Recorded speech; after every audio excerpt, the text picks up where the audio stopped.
Halo, balik lagi dengan gue di Tegar Irsyad. Game week ke-9 udah selesai kemarin dan sekarang saatnya kita maju ke game week 10 yang dimana seperti biasa akan gue sampaikan di video untuk tim review singkat, tim selection, dan juga captain picks untuk di game week 10 besok. Untuk itu langsung aja, let's go.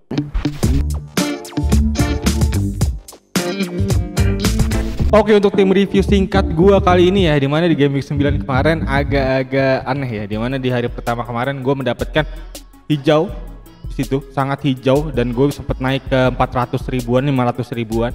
Tapi ternyata di hari kedua gue turun sedikit dan berselisih kurang lebih 8 poin ya dari safety score. Dan bener aja di hari terakhir pertandingan Spurs gue bisa lihat kemarin tim gue langsung panah merah ya, karena gue gak punya Son. Dan juga Son kembali cukup gacor kemarin, bisa gue lihat cetak 2 gol ya, dan di sini Madison gue nggak mampu untuk outscore poinnya Son.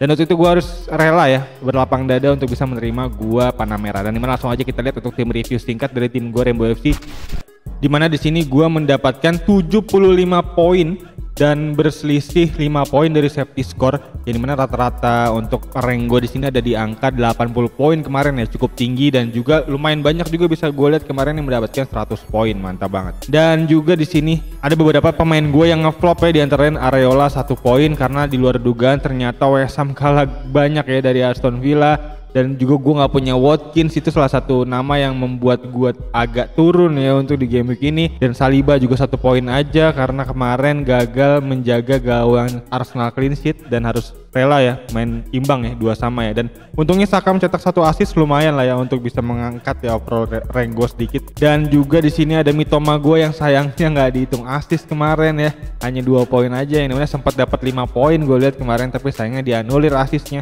Dan juga selanjutnya ada Cash yang nggak ngapa-ngapain atas kemenangan Aston Villa kemarin, dan juga gagal clean sheet juga dan harus rela hanya menerima 2 poin aja pemain Aston Villa gue ini. Dan untungnya ada Salah di sini dengan 16 poin, tapi sayangnya Salah nggak gue jadiin kapten, yang dimana dia mematahkan mitos bahwa pemain yang bermain early di awal game week tuh nggak bisa poin ya. Dia itu mematahkan mitos itu dan mampu mencetak 2 gol ya, 16 poin. Ini benar, sebenarnya secara permainan gue ngeliat Salah masih agak keletihan kemarin pasca dari pulang dari Mesir ya.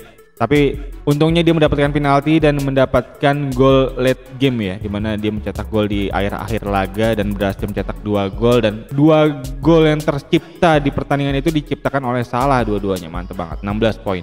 Dan di sini ada Haaland, kapten gue dengan 16 poin, berbagi gol dengan Alvarez di sini, dimana Alvarez mencetak 1 gol juga. Tapi yang patut di highlight ya dari pertandingan Man City kemarin yang gue tonton, itu ada Doku yang cukup mantep banget di sektor kiri City kemarin gue lihat. Jadi benar-benar mampu membuat daya gedor City itu semakin gacor gitu ya, ketimbang Grealish ya, dimana Grealish bolak-balik gue lihat di pertandingan babak kedua kemarin setelah gocek-gocek dia selalu mundur lagi ke belakang gitu, dan itu membuat visi bermain Grealish mulai dipertanyakan ya, yang dimana jadi bermain lebih defensif bisa gue lihat Grealish. Tapi memang overall dari City kemarin udah mulai menunjukkan performanya lagi kembali ya, dengan kemenangan 2-1 ya Man City terhadap Brighton, yang dimana Ansu Fati mencetak 1 gol atas bola deflect yang dilesatkan oleh Mitoma kemarin ya, tapi sayangnya nggak dihitung assist kemarin. Dan Trippier lagi-lagi as always 10 poin ya, mencetak 1 assist dan 1 clean sheet ya bersama dengan Newcastle, dan hanya bermain 68 menit yang kemungkinan besar untuk diproyeksikan bermain di Champions League ya, karena ada pertandingan Champions League harusnya ya Trippier di midweek ini ya. Jadi hanya bermain 68 menit tapi mampu mencetak 1 assist dan 1 gol, mantap banget. Dan berikut kurang lebih untuk tim review singkat gue ya, dimana rata-ratanya panah merah dan gue di angka rank 1.014.000, yang dimana kemarin sempat 800 ribuan dan kembali ke panah merah kali ini. Dan untuk pick team langsung aja kita masuk ke pick team, dimana untuk fixture ya di game week 10 besok dibuka oleh Crystal Palace melawan Spurs di hari Sabtu dini hari. Jadi deadline-nya itu Sabtu dini hari ya, jam 12:30 ini bisa gue lihat. Jadi bermain jam 2 ya kurang lebih ini. Dan mungkin akan gue live ya jam 11 malam atau jam 12 malam mungkin, kalau belum tidur pastinya. Dan ada Chelsea lawan Brentford di sini, derby London juga ya. Yang dimana Chelsea udah mulai menanjak performanya. Dan selanjutnya ada Arsenal lawan Sheffield United, di mana Arsenal tampaknya harus mulai gaspol lagi ya untuk bisa kembali bersaing tentunya di papan atas, di mana dia berada di peringkat kedua atau ketiga gue lihat kemarin. Dan ada Bournemouth juga lawan Burnley, 2 tim papan bawah saling bertemu ini. Yang kemungkinan besar 0-0, jadi ya mungkin back-backnya bisa menjadi potensi yang bagus di sini. Gue punya back Burnley, Taylor mungkin bisa gue proyeksikan mungkin. Dan ada Wolverhampton lawan Newcastle, di mana 2 tim yang memang sedang menanjak ya. Wolverhampton dan Newcastle ini mungkin akan gue bilang Newcastle ada di atas sedikit, tapi kalau lihat dari segi stamina kayaknya Newcastle agaknya harusnya lebih capek ya, karena memang dia bermain di midweek juga. Jadi tentunya Wolverhampton dan Newcastle ini bisa menjadi pertandingan yang cukup imbang dan cukup bersaing pastinya, dan gue nggak tahu mungkin apakah hasil imbang 0-0 atau 1 sama. Dan selanjutnya ada West Ham melawan Everton ya di sini ya. West Ham melawan Everton, di mana Everton yang sedang berada dalam masalah ya, karena ada isu yang cukup krusial di mana kemungkinan besar FA akan memberikan hukuman ke Everton dengan minus 12 poin, dan itu artinya membuat Everton semakin terjal perjalanannya untuk bisa bertahan di Liga Inggris musim ini gitu. Kalau emang terjadi benar ya. Dan lagi sedang dalam proses penyidikan pastinya Everton ini, semoga aja nggak terjadi kendala kisruh yang berarti ya, karena Everton kalau emang di 12 poin minus artinya sungguh sangat sulit untuk bisa keluar dari zona degradasi. Dan ada West Ham juga yang di sini mulai bisa menjadi proyeksi yang bagus. Di situ Soufal bisa menjadi potensi yang bagus seperti gue bilang, dan nama-nama lain kayak Soucek mungkin, atau mungkin ada Bowen juga yang bisa menjadi potensi yang bagus, atau mungkin alternatif gue udah sempat ngeliat ada Antonio di situ. Tapi memang untuk dari segi expected goalnya agak kurang untuk Antonio, karena finishingnya juga cukup kurang, karena baru mencetak 1 gol dan berapa assist ya, gue bisa lihat ya Antonio 2 gol dan 1 assist ya baru mencetak gol di sini ya. Tapi memang dari segi fixturnya cukup menarik ini West Ham nih. Everton, Brentford, Nottingham Forest, Burnley ya, 4 game week ke depan cukup mantep banget. Dan selanjutnya ada Aston Villa lawan Luton, ini salah satu pertandingan yang terpanas ya untuk game week ini untuk bisa ditargetin pemain-pemainnya. Di situ ada Watkins, ada Diaby, ada Cash, karena gue bisa lihat juga banyak juga nama-nama konten kreator ya di Twitter untuk bisa memulai membeli Cash ya di game week ini bisa gue lihat. Jadi cukup menarik Cash, mungkin bisa menjadi potensi the most transfer mungkin di game week ini.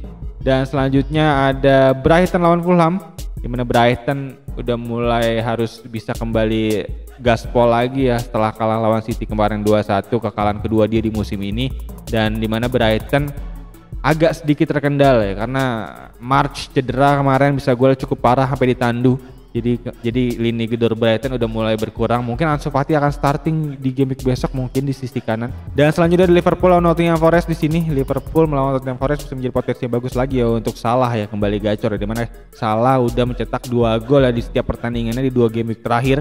Dimana artinya udah mencetak 4 gol dari 2 pertandingan terakhir ya, dan udah mulai mengsedo kedikdayaan Haaland ya di sisi top scorer ya, dimana dia udah mencetak 6 gol, 7 gol, ya 6 gol 7 gol salah ya. 7 gol ya, 7 gol 4 assist ya, berselisih 2 gol aja dari Haaland. Cukup menarik di sini. Dan selanjutnya ada Man United lawan Man City, the big match game week 10 ya, yang bisa menjadi potensi yang menjanjikan untuk bisa ditonton, dimana Holjun versus Haaland, yang mana proyeksi gue sebenarnya mau menjual Alvarez ke Holjun ya, tapi gue udah mulai agak bimbang apakah Holjun sebagus itu untuk bisa gue gantikan ke Alvarez ya.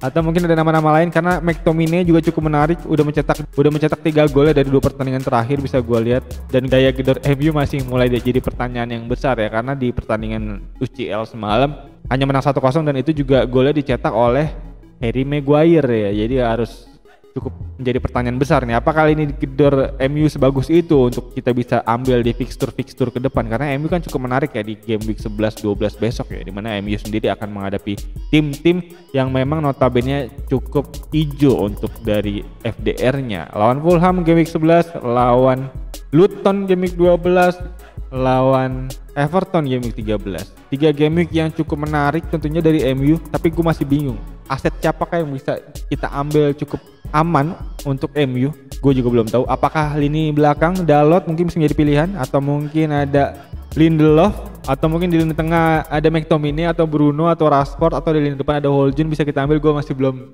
lihat ada proyeksi yang bagus dari MU di sini ya. Dan selanjutnya kita langsung lihat aja untuk pick tim gue kali ini ya, dimana kemarin gue menggunakan transfer ya di early awal game week, dimana gue memasukkan Tsimikas. Akhirnya gue sempat bingung kemarin mau masukin Tsimikas atau mau masukin Soufal, karena 2 nama ini cukup menarik dari fixturnya. Tapi setelah gue lihat lagi dimana Liverpool cukup menarik ya di 3 game week ke depan, gue memutuskan untuk bisa memasukkan Tsimikas ya lawan Luton, lawan Brentford, dan dimana Tsimikas tipikal bermain hanya 60 menit juga cukup menarik karena kemungkinan clean sheet dan lalu diganti dan lalu kebobolan itu cukup lumayan gede juga Liverpool ya, karena bisa kita lihat beberapa kali Liverpool ini kebobolan di menit-menit akhir juga 3-1, 3-1, 3-1 gitu ya.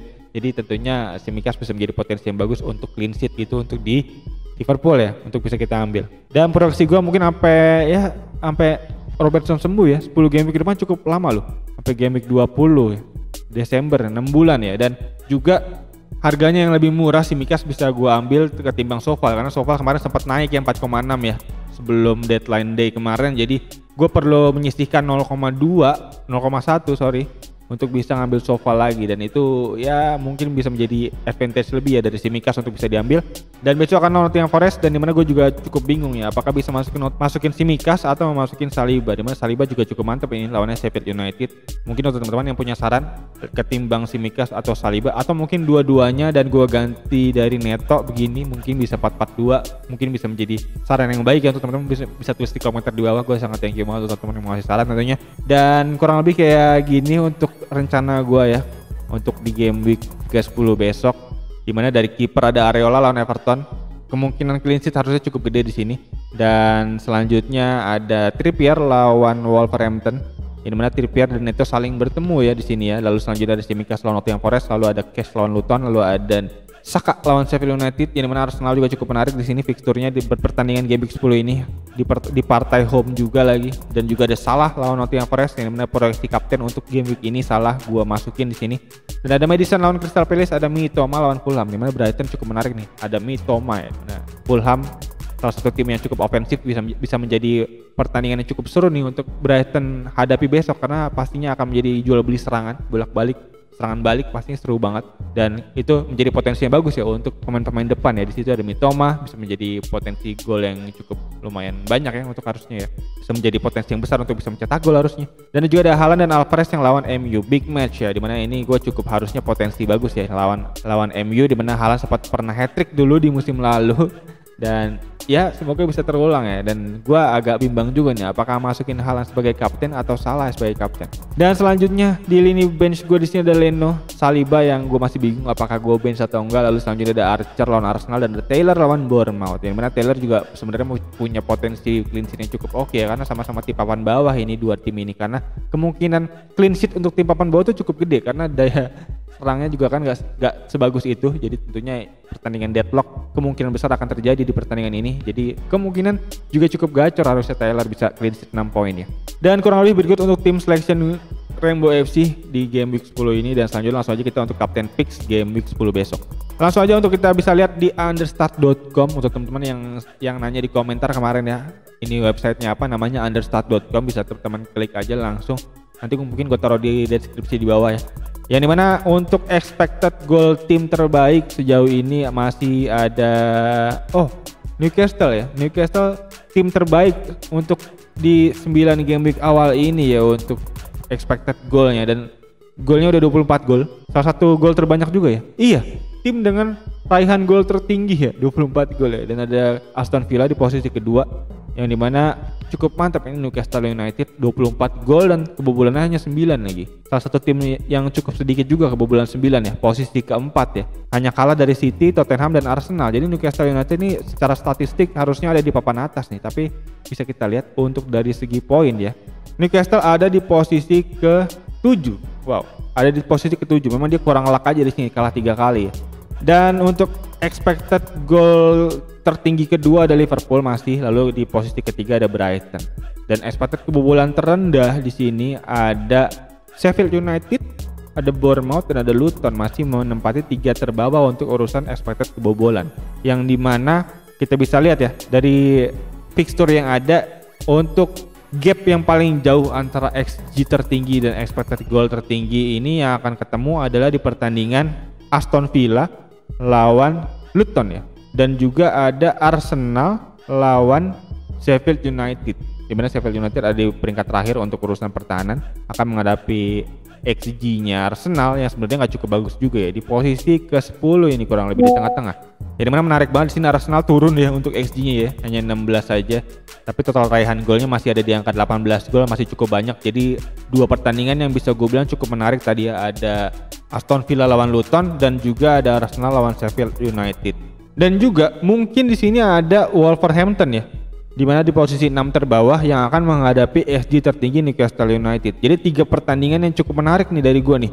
Ada Wolverhampton lawan Newcastle, di mana Newcastle di posisi paling atas untuk XG tertinggi melawan Wolverhampton yang ada di peringkat 5 terbawah untuk expected kebobolan tertinggi. Dan juga selanjutnya ada Aston Villa lawan Luton, karena Luton juga ada di posisi paling bawah ya. 2 terbawah ya. 3 terbawah akan menghadapi Aston Villa yang XG-nya cukup tinggi ada di posisi 6. Jadi cukup menarik di pertandingan itu. Dan juga ada Liverpool, mungkin Liverpool di 2 teratas melawan Nottingham Forest ya, di posisi yang cukup oke. Jadi Nottingham Forest bukan menjadi potensi yang bagus harusnya di sini ya, karena cukup mantap juga ini pertahanannya, hanya baru kebobolan 12 gol dan juga expected kebobolannya juga cukup rendah dengan 13 gol aja. Jadi mungkin Salah nggak bisa menjadi potensi bagus ya, tapi ya bisa kita lihat ya, seorang Salah ya, performanya dia lagi cukup menanjak, jadi harusnya bisa menjadi tetap pilihan kapten dari gue tentunya.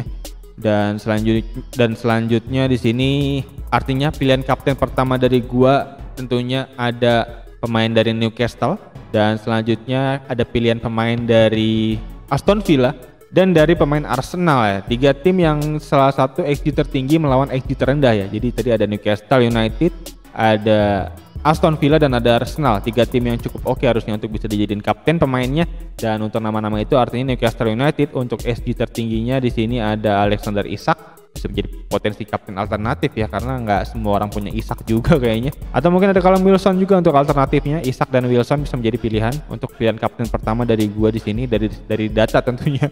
Dan ada Oli Watkins di pilihan kedua dari gua di sini karena Aston Villa cukup oke lawannya besok.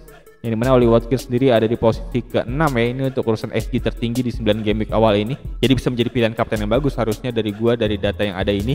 Dan ada Bukayo Saka ya, di posisi ke-9 dengan expected goal tertinggi dengan 4,5 expected goal. Dan dengan total raihan 4 gol dan 3 assist akan menghadapi Sheffield United yang berada di posisi paling bawah untuk expected kebobolannya. Jadi sungguh klop banget nih Saka nih kalau bisa main ya harusnya ya. Jadi mungkin Saka bisa menjadi potensi aset yang bagus untuk dijadiin kapten ya, dan sekaligus diferensial juga kayaknya. Dan untuk pilihan kapten yang aman harusnya masih Erling Haaland, dan juga tentunya Erling Haaland tampaknya masih menjadi kapten abadi untuk di musim ini ya. Dan juga Erling Haaland akan menghadapi MU, dan gue nggak bisa bilang dari segi data tentunya MU ada di atas memang, tapi kalau melihat dari segi big match-nya, kita tentunya sering banget ya ngelihat pertandingan big match yang tercipta banyaknya gol dan nama-nama populer, nama-nama yang lagi naik daun kayak Erling Haaland. Performanya ini harusnya bisa menjadi potensi yang cukup meledak gitu untuk di pertandingan big match ya. Gue nggak tahu ya apakah ada unsur mental kah atau ada unsur adrenalin tambahan mungkin kalau ada big match. Jadi mungkin Erling Haaland masih tetap bisa menjadi potensi kapten yang bagus untuk di game week 10 besok ya, untuk bisa jadi pilihan keempat atau mungkin pilihan alternatif dari gue jadinya. Dan berikut kurang lebih untuk pilihan kapten yang ada.